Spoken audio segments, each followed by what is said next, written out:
Frank might come back to Scotland if we can persuade him to.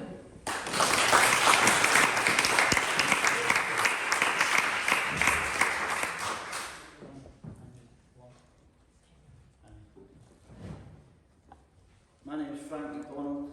I'm an addict in recovery and I manage projects in London for a charity called Kairos Community Trust.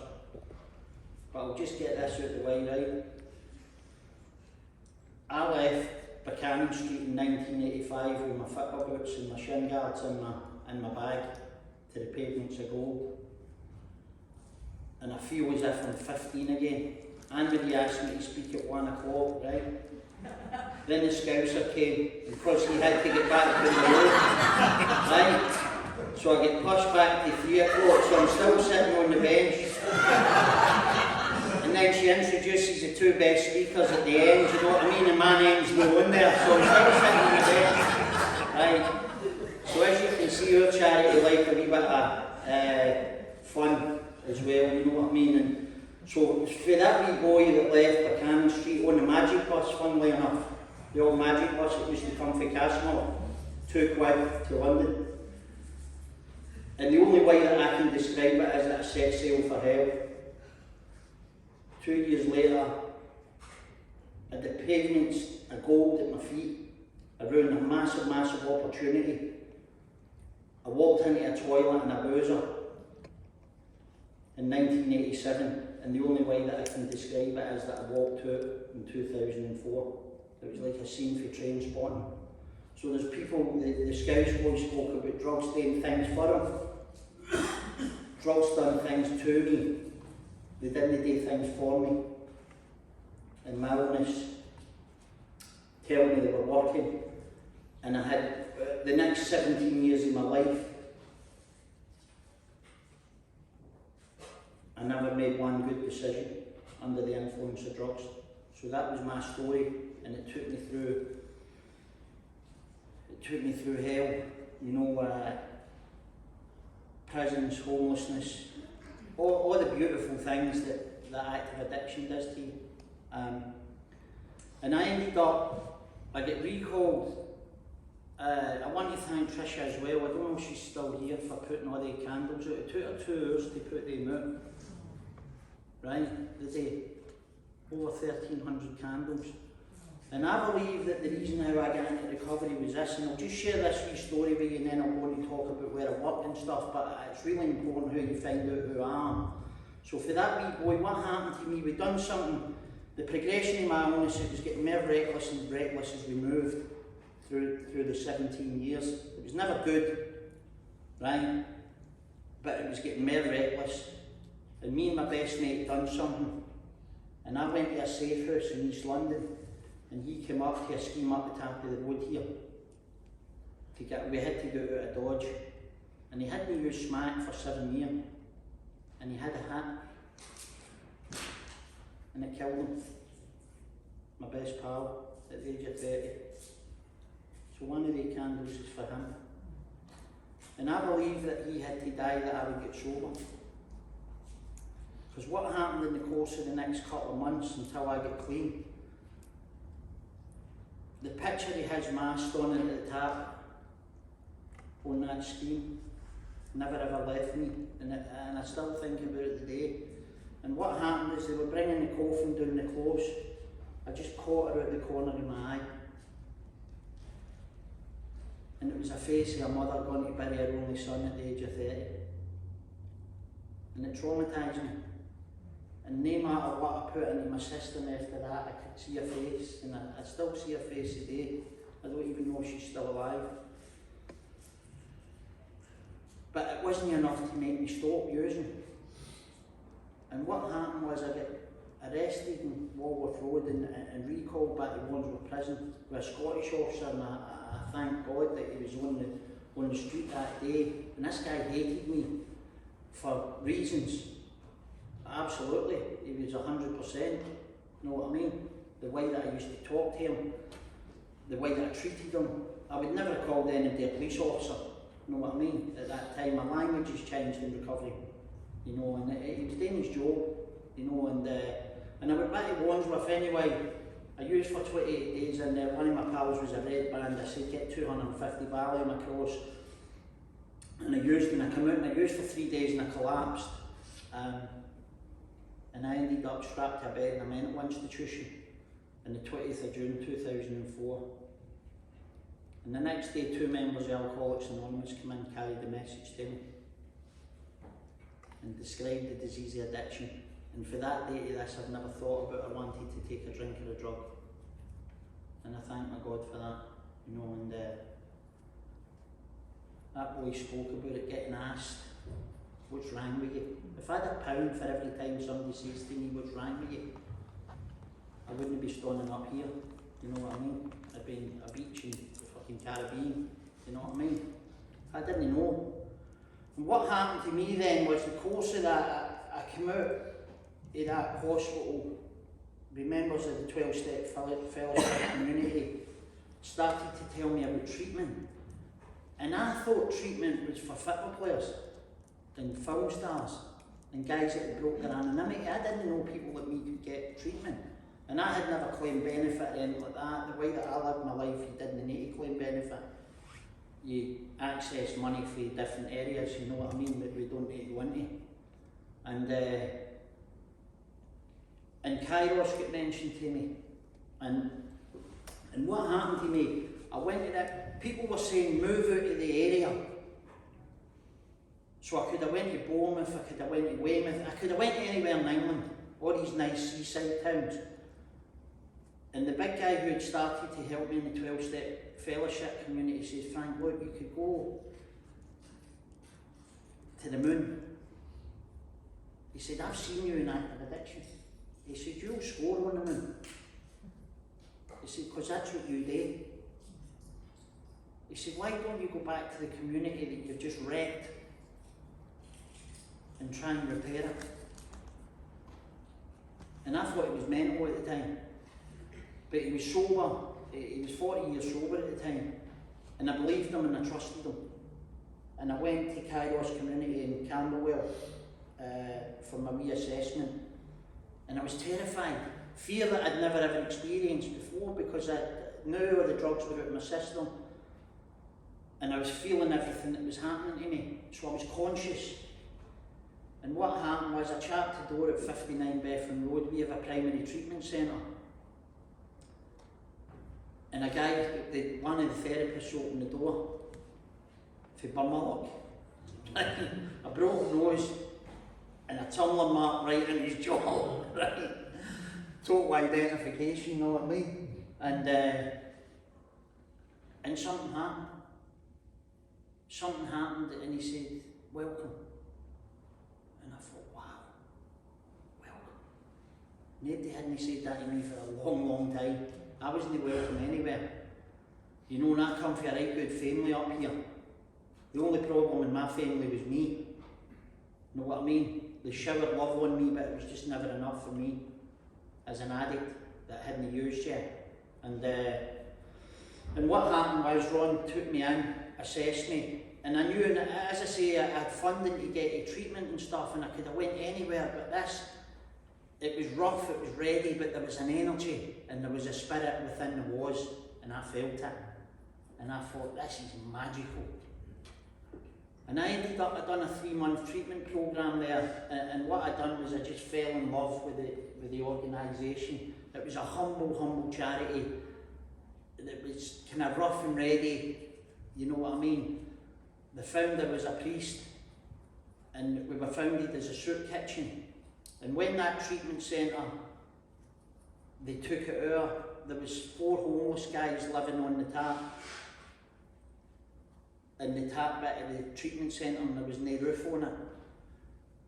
And when Father John went into the he said, look, we're going to be starting a treatment programme here next Monday, but yous can stay and help us put the roof on. So he didn't make them homeless. He let them stay, and they were all begging and doing what they were doing, and downstairs the treatment programme started 30 years ago. So there was something magical and mystical about how it all started, you know, and I felt very much a part of it. Now the managing director now was the manager of the treatment centre, and when I walked into his office I recognised him for a chapel in Kilburn in the 80s. He was an ex-priest himself. And so we had an instant connection again. He's now the managing director now. And just to tell, I came out of the jail on Tuesday. I was in the women's prison in the morning, I was in the guys in the afternoon, Downview and Highdown, they're next door to each other in Sutton. And I went into the office, and the organisation that I work for, now we're talking about the managing director, right, this is why it's so special where I work, and I've been there 17 years now. Mossy, the director, was making the cleaner a cup of tea when I walked into the kitchen. There's something in that statement, right? So, we talk about learned experience today. This guy is, the managing director is not an addict, but he has compassion and empathy that I've never seen for another human being, you know what I mean? And if that's the way he's directing me to do what I do, how it couldn't have come in any more humility than that. He probably didn't even know he was doing it. He's just a natural giver, right? So what comes for that is, you know, you want to work for somebody like that, don't you? Right? So I'm all about passion and spirit, right? And this is all about touching hearts. Right at the start, Anne-Marie spoke about the language of the heart, right? See if it's no language of the heart, it's that I'm not going to work. If it becomes about a pound note, my heart's not in it. Now, by getting treated the way that I was treated as a homeless drug addict just out of the jail, Glaswegian, living in London, lonely city, man, lonely city down there, let me tell you. But all I had to do was put 2 bob in a phone box, and I could have been taken back up the road. But you see, I suffer for pride. And what I used to do was wait till I was drunk and then phone my ma and tell her how well I was doing. Instead of phoning up and saying, look, I'm bang in trouble, can you come and get me? I couldn't answer, I couldn't join the dots. My pride wouldn't allow that to happen. So what happened was I was taken off the streets of London, placed in this treatment centre, and then moved on to what we call the Move One houses. So at that time so we're talking about 2004, we had 12 houses then. We were getting support and people funding at that time, right, which would pay for all the team's wages. So I ended up getting into one of these houses as a homeless boy. And the first thing that I'd done again, so I think it's all about love, right? And that early recovery stage, where you've just isolated yourself so much for society, right? This illness is ravaging, rips your spirit out of you. And all of a sudden somebody puts their horn out and shows you a kind act of love. For me, first impressions are really, really important. So when these people have been kind to me, I've never forgot that. And instantly I knew and made a decision that the next years of my life, if God spares me, I'm going to help as many people in my life as I can. And there's people in this room here who know me quite well, and I would like to think I'm quite a kind, generous boy, and I was like that here in Glasgow, but addiction stripped me of that. And then what I've done is I've went into this house, this guy showed me, we've sat down, we've done a support plan, and right away I thought, right, I've got to help other people. So what's happened in the last 17 years of me working in Kairos is we've just, as treatment centres have shut down because of funding, what we've done is we've just looked for the vulnerability and targeted the vulnerable in the community.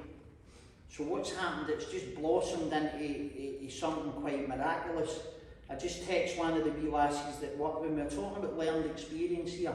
I work in a team of 10 specialised support workers, therapists, and 9 of them are in recovery. 8 of them have come through our supported housing. 7 of them are my clients. And one particular one, she's coming up for the convention at the end of the month in one of the fellowships. I asked her if it was alright to share a wee bit of experience, and this is what I'm talking about learned experience and being able to disclose some of my stuff. I was able, Sarah came into one of my houses, she's 15 years clean now, and she came into one of my houses, and we have Oyster cards down the road, which people up here, well, when I was here, there used to be trans cards, right? She didn't even know how to do that. She hadn't seen her son for years. She talks about it, she left them for a day, then it was a week, then it was months, and then it was years. And time just passed when she was intravenously banging heroin up and she didn't know if she was coming or going. And I met her when she was 23 days clean. And she came in to us, and just like that guy had done for me at the door with the broken nose and the scar on his face and showed me an act of love, I was then able to transmit his act of love onto her, because I believe this is all about passing on experiences that are healthy. And this is not about me because I'm standing up here. I don't believe there's right and wrong. I just believe there's actions that are beneficial to yourself and others. So if I'm going to get me right on the inside, I can help you, for you to heal as well. And I just showed her how to get a pass. We got a wee passport. She came to a convention with me in Brighton, and it was just like, she's just lit up. And now by that example, and I said, well, maybe just try what you call an SVQ up here, we call them NVQs down there, no diplomas. I said, why no try? Because I seen her working with lasses in the fellowship. I said, why no try and do this? And now she manages the complex needs, dual diagnosis, organisation of our charity. You know, a big guy that I was in treatment with, who I'll never forget his story, is we were going round the 16 days in the circle, and he was sharing an experience that brought him to his knees, using in the back of a stolen motor, and sharing a needle. And he said that he just couldn't get the vision out of his mind. He's now my line manager. So by somebody else just giving me a chance, I've been able to kind of pass that message on to that. So that starts for the director making the cleaner a cup of tea. So we have a real special, unique service where each year we'll try and target the vulnerability of the next person. We'll just wrap this up. I know people are beginning to fall asleep and stuff. You know what I mean? And when you're a last minute sub, you've got to kind of rush it over, you know what I mean? So what's happened is, because I've always kind of done prison service and stuff within the fellowship, but what happened was in the pandemic, it was inhumane for everybody. But can you imagine being 3 to a cell in a Victorian prison for 23 hours a day? And the alarm bells were ringing for me. Of course we couldn't get in, we couldn't get Zoom meetings into the boys, we couldn't get into the lassies. It was horrific. It was horrific for everybody, by the way, right? My own dad died in the middle of it, and we could only have 15 at the funeral and stuff. It was just inhumane, but it was just the way it was. And where I'm in recovery, I had acceptance around that stuff, you know what I mean? I just had to accept it, just couldn't do anything about it. But what I could see was a niche for these boys coming out. I'm transferring myself back to the jails in the 80s and 90s when I'm slotting out. And I'm thinking, 23 hours stuck with possibly 2 people you don't like in an overcrowded jail. And so I went to my director and I said, do you know, I think we should try and get some funding to try and rehabilitate these guys when they come out. They're going to be coming out like after nothing. And he went, well, we can put a wee package together and stuff. So I managed 3 houses together in North London, 20 beds. And my director obviously prayed, meditated on it and says, right, we'll see how we go with it. And 2 of my boys ended up getting cancer. So I left my own house to go, because I wouldn't travel on the London Underground in case I gave one of them COVID, you know what I mean? I'm not going to sit with that. So I spoke to my partner at the time, who I've now left. I said, I reckon it's all doing that, I think, maybe. I don't know, no, cut that. Right, who you see here, what you hear here, right? So what happened was I went up and I stayed in the project, and in the course of COVID we took 16 men and women out of jail directly to the treatment centre, because I was staying there then, and 14 of them are still in the community, stay clean. We only lost 2. Both of them have been recalled, thank God none of them have died. None of them are a candle here. You know, and just to finish up with the impact that the charities had on me and others by just a wee kind loving act. One of my peer supporters has been on probation since 1969. He's 63. He's what we call, and the law's different in England. What he is an IPP prisoner. So you get a 999-year licence. An indeterminate protection of the public, that's what that stands for. I picked him up for a prison in Wayland, in Norwich, 6 years ago. We done it through the gate. One of the peer supporters went and picked him up. He was 2 years clean when he left the prison. He's 8 years clean now. And in the turn of the year, in January 2023, because of the work that he's done within Kairos community, the work that he's done with probation and how he's changed his life, he's going to be the first IPP prisoner that the Home Office are going to lift his life licence on. As a direct result of coming through a charity and doing what he's done. And if that's not a gift from God, I don't know what is, you know what I mean? 1969, he's been on probation since. He's cracking and cleaning kitchens, I'll tell you, right? But what he is, he's a human being. He's a human being who the system have let him down. We've heard it here, rehabilitation. Know what I mean? He wasn't being rehabilitated, they weren't teaching him anything. He kept going back and doing the same thing. And what we say is a dog will always go back to its sick, won't it, if it doesn't, you know. So what he's done is he's not went back to his sick. And by the opportunity that my directors gave to us and our team and our charity, this guy's got a chance at life, you know. So why would you not want to have passion to work with people with learned experience? I think sometimes we can get dissed a wee bit because we've not got letters beside our names. Some of us have. You know, I don't think the human touch gets enough credit in the work that we do. But when you work for a director like I do, it's very, very difficult not to enjoy your work. And we get the pains and we get tired, and like Anne-Marie said, we get tired with that stuff. I've been in the House of Commons talking about abstinence, recovery, and they just look at you as if you're dumb, you know what I mean? So, whatever way your recovery path is going to take you, I think it all begins with a smile, a handshake, or a hug. I really do. The human touch. You can't buy that in Harrods. You can't keep it under your bed. You've got to get away to keep it.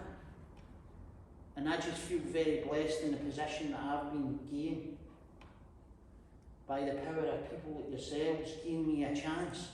Because when you look at my criminal history, it's 2 different people. I've lived 2 lives. All these guys with the candles here down the room, They've only lived one life. And unfortunately, they've not been given the opportunity that we were.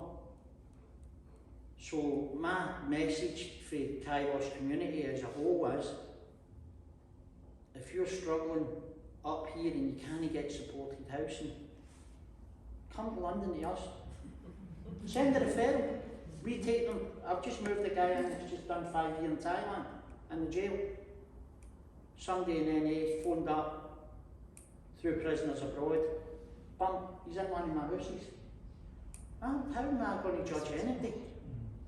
You know what I mean? And he's thriving in the community. He relapsed after 20 years in NA in Thailand. So I just don't want to see any more candles. Because we don't need to. We don't need to. If we can work together in the unity for the sober coaches,